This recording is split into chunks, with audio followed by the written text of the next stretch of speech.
Welcome to the meeting room at Global TV Talk Show, a broadcast service of globalbusinessnews.net.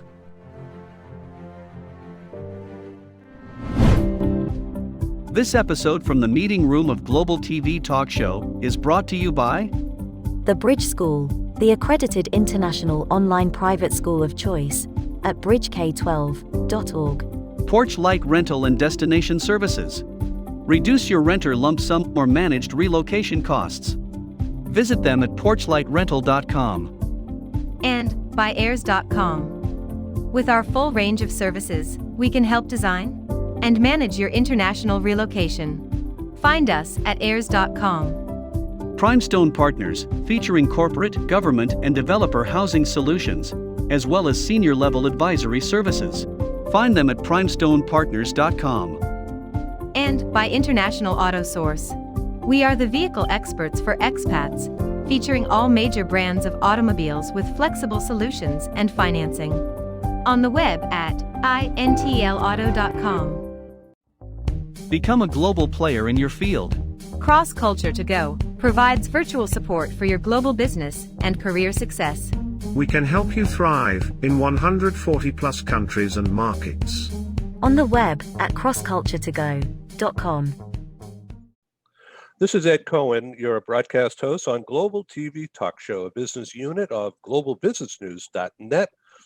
Since we launched Global TV Talk Show as a result of our live conferences crashing and burning due to the COVID in March of 2020, about 14 months ago, our producer Paul and I have produced and broadcast a couple of hundred shows, some better than others. This one is really going to be good and exciting because we have Mark Bicocchi, who's senior manager with Hilton Worldwide, head of global mobility, and also from Monaco is Christine Morlet, CSP, which is certified speaker.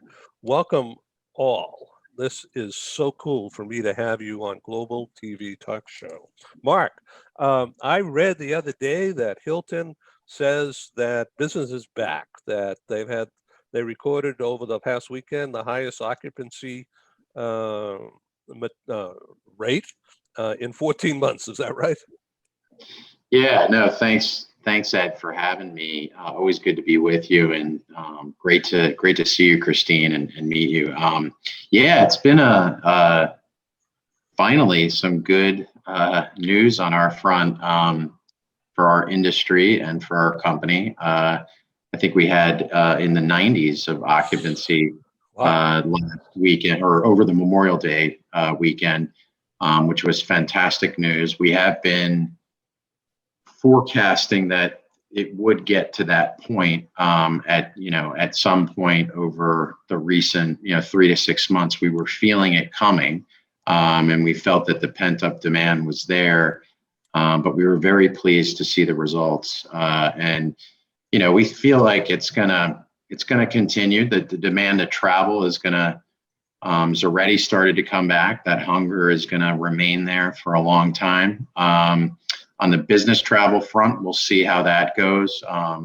That's one thing that, now with the Zooms and the virtuals and all that, there may be some companies out there that may, not do as much business travel as before. But from folks I've talked to, not only in our industry, but others, it seems as though there's pent up demand to do business travel too. I mean, that people are really wanting to get out there, meet with clients face to face, and that they miss that, even though back in the day they used to say, oh, it's overrated. Now they really miss it. So now I want to ask you about all the hotel rooms are clean and safe and certified. And do you require people to be vaccinated to show the card? We don't. That's a good question. We don't currently. We sort of leave it up to the hotels to they're owned and operated independently through various ownership, either groups, individuals, real estate investment trusts, companies, what have you. And so they all have the ability to kind of choose how they want to run it. Just like anywhere else, you see some restaurants that say mask required, some that don't. So there's no real emphasis or mandate out there. But what I will say from the cleanliness standpoint, we have a clean stay initiative that we put in place in every single hotel worldwide, whereby all the rooms are being cleaned in a fashion that's much broader than before. Sanitizer being used. There's a sticker that goes on the door once it has been cleaned in the fashion that we've trained our folks to clean it in.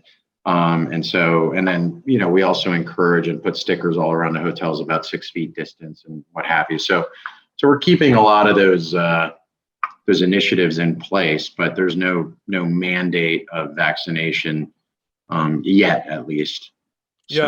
So I wanted to introduce Christine Morlet. She has spoken at our meetings in Paris and in Switzerland, throughout Switzerland, and has been on our broadcast radio and now TV here.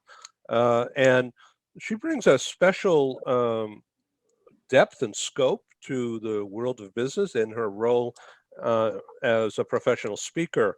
But not only that, she trains executives on how to be camera ready, not just looking good, but sounding good, and using the right words to convey images. Christine, why don't you do a quickie about yourself, much better than I just did? Well, I'm Christine Morlet, CSP, speech coach and speaker. I help entrepreneurs who struggle with the structure of their keynote, who don't know where to put their hands when they speak and they put in their pocket, which is wrong, to become really memorable. I'm the positive influence specialist, and I will help you become really memorable when you talk, and use your voice, use your gesture, your whole body. This is all important. All the energy that's around it when you speak, especially online, is very important. You have to use the whole length, we would say, of the voice, from up and down and here and there.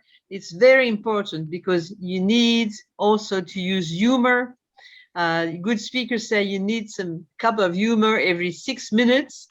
And so if you're online, it needs to be even more humor. It needs to be more humor. You make them laugh, make people laugh or smile at least every 6 minutes. That's a tip. Mark is a former radio personality. So why don't you add to that texture, Mark? No, I think that's fantastic the way you mentioned it, Christine. I think dynamics are really important when it comes to that. And yeah, I talked with Ed once about, so in college, I was the music director of the radio station where I went to school in Northern Maryland. And I also had a show, and I just absolutely loved it. And I used to do segments on the radio. We'd talk about different things going on campus, in addition to playing the music, but we'd talk about the cafeteria food. We'd talk about all sorts of things and make jokes about it and make light of it. And it was a lot of fun. Then I looked to actually get into a career with it. And I sent cassette tapes all along the East Coast to different radio stations. And I had a couple of interviews, and I was pretty, I'd say, cocky at the time, thinking that I could get like a night slot on some famous radio station, and thought, when I went into those interviews, coming out of college at 21, saying, "You guys have any openings at 6 to 8 p.m. Anything like that?" And they're like, "The only opening we have is for you to hand out flyers at Washington Redskins games for $16,000 a year salary, and be a promoter, and that's how you start your way." And unfortunately, at the time, I decided to then go into business instead. But sometimes I do have some regrets. I kind of wish, I'd kind of worked my way up and stuck with it, because it just was always something of real passion and something fun. So Ed, I really appreciate what you do, and being able to kind of mold a career in sort of HR and business with radio. I think it's So really here cool. we are, Mark. I hereby invite you to be my co-host on Global TV Talk Show once a month. We could have coffee with Mark and Ed, and maybe Christine too, and we could just shoot the breeze. And Yeah, Mark, do you great. put also music in your radio show? You know? Yes, I did. We'd have we pretty much played Okay. like top 40, so more popular music at that time. And this was in the late 90s. So we would play various top, and then we'd have segments, and I'd call them classic commentary segments. And that's when we would talk about things going on campus, cafeteria food. And one thing I would do, you might find this interesting, I don't want to take up the whole time, but we did have a local audience that spanned about a half an hour in every direction, right? So you could pick it up, even if you were a good 25, 30 minutes away, you could pick up the frequency, the station. So we did have some people call in with requests, but I would make up requests so that it would drive further listening for the audience. So I'd say, oh, Sally just called from Thurmont. She wants to hear, Elton John. So here you go, Sally. And I would just make them up sometimes, because then if the thought would be, if somebody's listening and hears that Sally called in, maybe I'll call in, So here I am in San Diego, and I just got a message from somebody in Sri Lanka who wanted to ask you a question. So let me interpret. Mark, what do you think about relocation today? Is it going to survive? Exactly. Do you want me to answer? Yeah, seriously. What do you think? I think great question. I do think it'll survive. I think it's already starting to come back. We've seen a lot of people during the pandemic relocate on their own without even telling their inline managers or bosses, because they've wanted to go back to be with family or what have you, given that they can work remote. So we're dealing in the mobility world with a lot of, I'd say, just unwinding of those scenarios and backtracking a bit on tax and immigration and how to deal with those types of scenarios that present some challenges when we find out later on. So I think some people have relocated on their own. We're dealing with that. I think in general, just like other things are starting to come back, the need for talent in various countries to fit specific job needs is going to continue.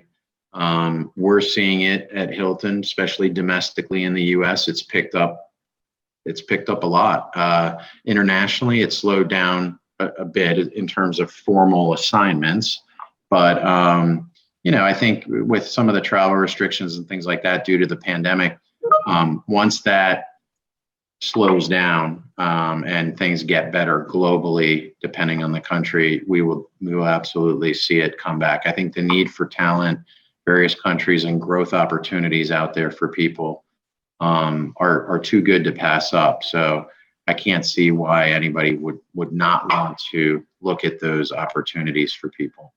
Before we get into a dialogue with Christine about speaking and use of words and language, Mark, do you help the franchisees and the groups move people? Are you don't get involved in that at all? We don't. Good question. We don't. About I'd say 72% of our hotels are franchised. So, and that number is from a couple of years ago. It may be slightly different now, but it's around that. So if you think about it, we're supporting out of corporate, we're supporting only about 28% or roughly 30% of our hotels globally. The rest that are franchised are doing their own thing A to Z and managing their hotels locally and really the only thing they're doing is paying a fee to Hilton for using the Hilton sign and so forth. We do have to adhere to our regulations, but and some of our branding and things like that. But otherwise, they're running their own show, and the same thing with relocation and mobility. Those owners of those franchises will run it themselves. But all the managed ones we support.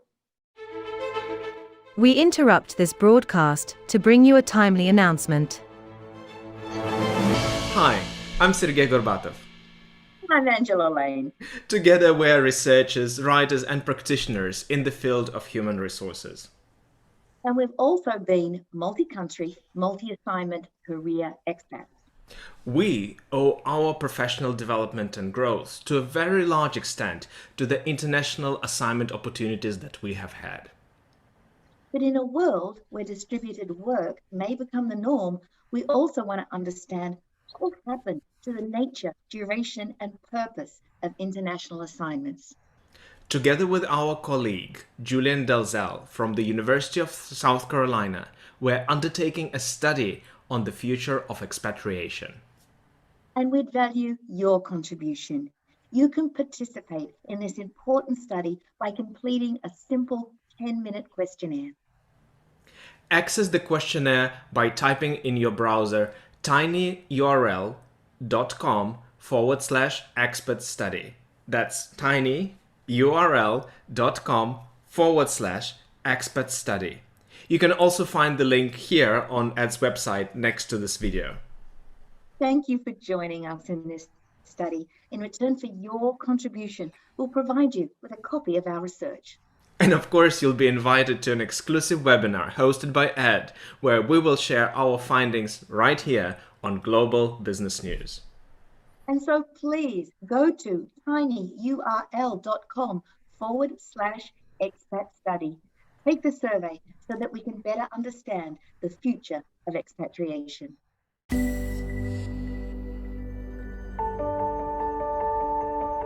Something that's really neat is that the Bridge School partners with various organizations to provide learning for their students. For example, we partner with a major ballet company, and we are able to enroll several of their students into our school. So now not only is the student able to participate in a school and have a seamless transition while they're very active in their ballet career, but now they have other dancers that are with them that are doing some of the same courses. So it's almost becoming a camaraderie where they're taking similar courses, they're working together on their ballet, and really being able to form this great partnership with these organizations to provide a needed service. A lot of times there are student athletes who will spend hours and hours at the gym or at the basketball courts, wherever it is. And if they're attending a traditional school, they're in school from 8 to 3. They get a quick snack, and then they're at the gym for 3 to 4 hours in the evening. Coming to us and having that partnership, they're able to break that up throughout the day. They can have a morning practice, get some schooling in, have an afternoon practice, finish their schooling in the evening. So there's that flexibility. And additionally, if there are tournaments or performances, it's fantastic because if there's a week where they have shows straight through, they can take that week off of learning and then pick back up when they're done. So it offers this great flexibility. And for the program owners of these sports leagues, it is a win-win situation for them because they see this need. They see this need that their students need to make sure that they are obtaining the grades necessary to be successful adults in our country and in other countries. But it provides them an environment where they can be successful at both.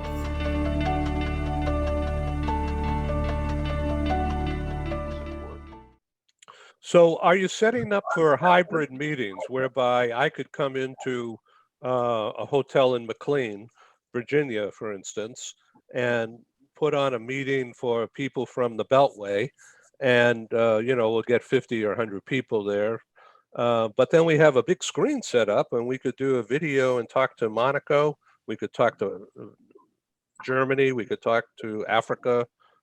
Are you setting up to deal with that hybrid kind of an event? I would think so. I haven't seen yet, because we haven't been back in the office yet.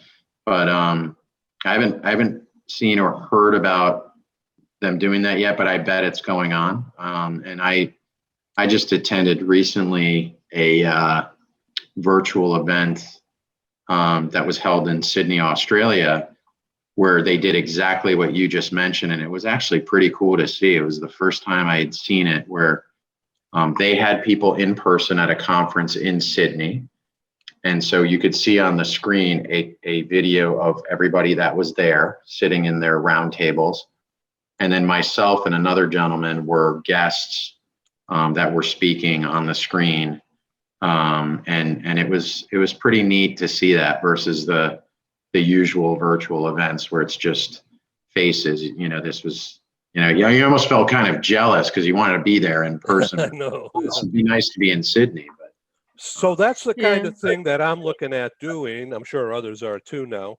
And as soon as this fall, perhaps, whereby here in San Diego, there's a Hilton right down the street here, right on the bay, and right across from Petco Park and the convention center. Oh, yeah. So I did this for the first time long time ago, before the pandemic, because the French are very, very used to strike, and there was a very big strike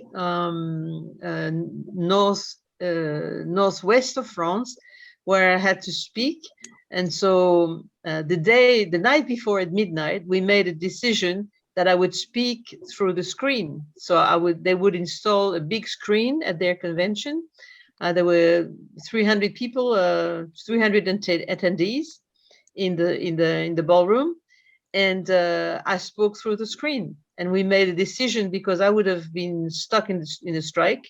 And so, and I did exactly the same keynote, and I had the people dance through the screen, because one of my call to action at the end, because, when I say what I want people as a speaker, what you want people to remember, how do you want to make them feel, and what do you want them to do? And so I had them dance on a music that I had my music on, and people, the 300 people were standing and dancing me through the screen. And this was long ago, I mean, we don't have to wait until pandemics to do this, to have speakers from all over the planet. And I think Ed's idea is fantastic, because we can have people, really brilliant speakers who would save energy and money to the organizer, like you, Hilton, or to the event planners. I mean, this is going to happen. I'm sure this is something that is going to happen in the future. I believe really strongly in it. Yeah, I think so too. Mark, what do you think about the changes in the relocation industry because of the pandemic and the crazy real estate situation, particularly here in the States? It's impacting relocation, or it's certainly going to impact relocations, because people can't afford to pay these crazy prices now, and the homes aren't being appraised quick enough or accurately enough, so they can't get mortgages, and then the relocation falls apart. Yeah, it's pretty crazy times. I think, and I think what was driving a lot of this was, I was talking to somebody the other day who brought up this point. I had never really thought about it, but it was actually somebody in the mortgage industry who's an expert in this. But what was driving sort of the market to be what it is now, and I think it's pretty consistent across the U.S. Things are prices are way up, and then on top of that, there's 5 or 6 offers going in, and then person wind up getting the house is maybe 50 to 100 grand over asking price or what have you, and it's And many times it's not even appraising for that much, so they have to cover the rest of that on their own. But what was the driver, I think, of some of this was folks that were living in downtown cities when the pandemic occurred and they could start realizing that they could work remote. They started moving further out. So what that created was buying further out. And maybe they were renting in the city. It was time to buy. So, and build a life outside of the city. So that created all this buying and more demand. And that just shot everything through, and there wasn't as much selling going on.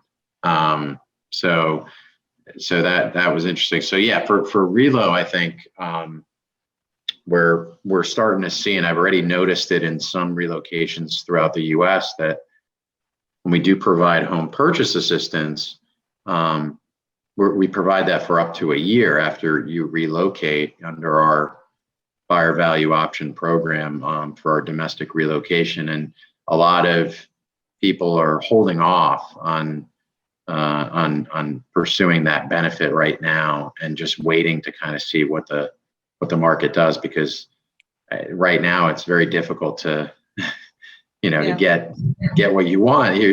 You're competing with so many, sometimes I have heard these stories, 10 offers, 12 offers in one day. So it's very difficult right now. It's good for the economy. Question for you, Mark. I heard that one of my friends is organizing a retreat in Key West, and the price have gone up so much. I mean, from last year, that people seem to need to recover from the pandemic. Is that the same at Hilton? Do you need to raise the rates up from the rooms? For the rooms?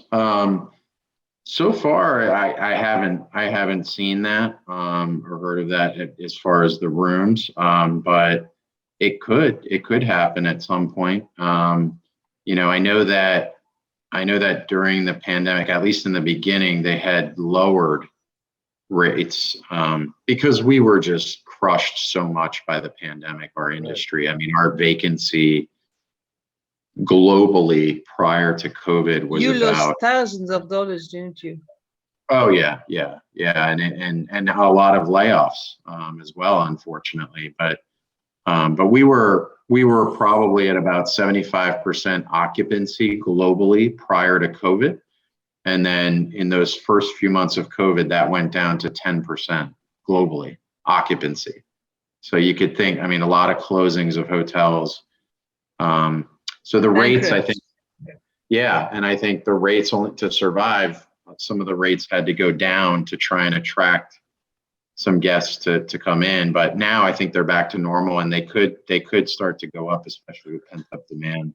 Well, rising. I live in Convention City here in downtown San Diego, just across from the Hyatt, and next door to that is the Marriott, and on the other side of the convention center is the Hilton. So, by this past, after Easter, early May, everything opened up big time. Tourists came back to San Diego. Prior to that, it's been like a ghost town here for a year, more than a year. Wow. And I mean, millions and millions of dollars have been lost. But the convention center has been undergoing steam cleaning and sanitation, and it's still going on. It was yesterday. I guess it's still going on today. But when I go out for a walk, we'll see all the trucks out there. But but they're opening up for business right after Labor Day. Oh, okay. Yeah. There's a very popular Hilton, Ed, over there in La Jolla. Yeah. It's a very popular one. In fact, with a lot of our employees at corporate, when they travel, they like to go to that one. Yeah, it's a nice place. So we have about 5 minutes remaining. Christine, why don't you give us a quick overview of what you're seeing in Monaco and into Paris and Europe, is business going to spring back this spring, or is it going to be the Well, fall? we had our second opening on June 9th, allowing us to go back home until 11 p.m. And that was 2 days ago. So business is not here yet. I mean, it's starting. It's just like, the fish is just showing up a little bit, but it's not really there. I mean, the business and people are hesitating. They are keeping their money. I mean, I'm doing pretty well. I signed 2 contracts this week for coaching.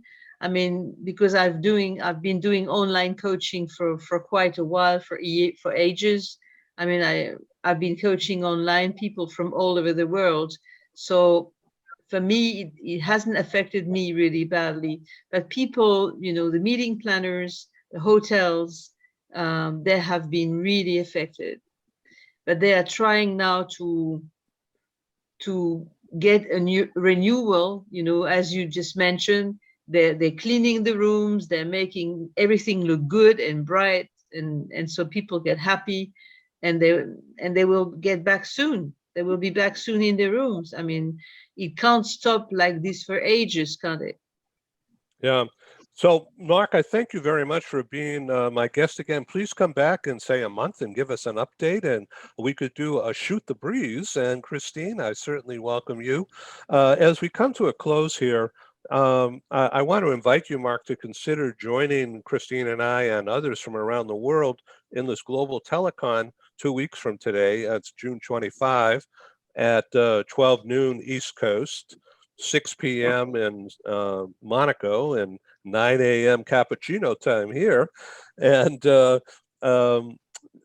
maybe we'll all meet up at not only the French Riviera, but maybe in Italy, in Sorrento someday. That would be nice. Yes, would with great pleasure. Yeah, that would be fantastic. That would be great. All right. Yeah. Thank you, Christine. What is your website so people can find you quickly? Oh, it's very easy. It's www.christine-morlet, just like Chevrolet.com. Morlet great. with ET, just like Chevrolet. For world-class speaking, Christine Morlet, you'll see all that on her site. Mark Bicocchi, thank you very much for your time. I know you're in demand by media hounds like me. Yeah, wishing you all the best for the opening, and wishing you a lot of attendance and a lot of conventions and a lot of conferences and a lot of speakers at your conferences, online and offline. I wish you all the best, Mark. Thank you very much. And Christine, it was great meeting you and hearing about your terrific, fascinating background and what you do. So thank you for the opportunity. And thanks, Ed, for the opportunity. Thanks, Ed. I mean, Ed is a wonderful guy. Look how beautiful and handsome he looks like early in the morning. Hey, in San Diego. Yeah. Hey, For 9 a.m. Got a comb the hair, I've got it still, so I got a comb. Yeah, you do. You do. I wish. I'll trade if you want. Well, I'll save some. I'll tell Christine, her name's Christine, my cutter, to save some locks. Yeah, that'd be good. That'd be good. No, you don't want that. Well, Mark, you don't go to the hairdresser very often, do you? No, I do my own. Yeah, it's just like my son. It was hard when I was in my mid-30s is when I had to finally tell my hair cutter of 20 years that I wasn't going to come back. I had to give it up. Yeah, it's my son's birthday today, June the 11th, and he's just like you. He has no hair. Yeah. he turns 35 today. Oh, great! And he doesn't need any hairdresser anymore. So hey, that was right around the time for me too when I finally let go, and it was now. You know what? Low maintenance. It's low maintenance. Yeah, and it looks good. I mean, Just as Thank long you. as you have that smile on your face. All Then right. I started growing the beard a little bit Yeah. to make up. Yeah. This is Global TV, and here you have the news about hair or lack of it, and Yeah. here and there. Ciao. Thank you. Au revoir. Have a good one, Christine. Nice weekend. Yeah, well, talk to you Great. soon. Yeah. Talk Au to you revoir. soon, Mark. Take care. Ciao, ciao. Say Thank you, hello Ed. to all the Hilton guys. Thank you for joining us in the meeting room at Global TV Talk Show. Have a wonderful day, and stay safe.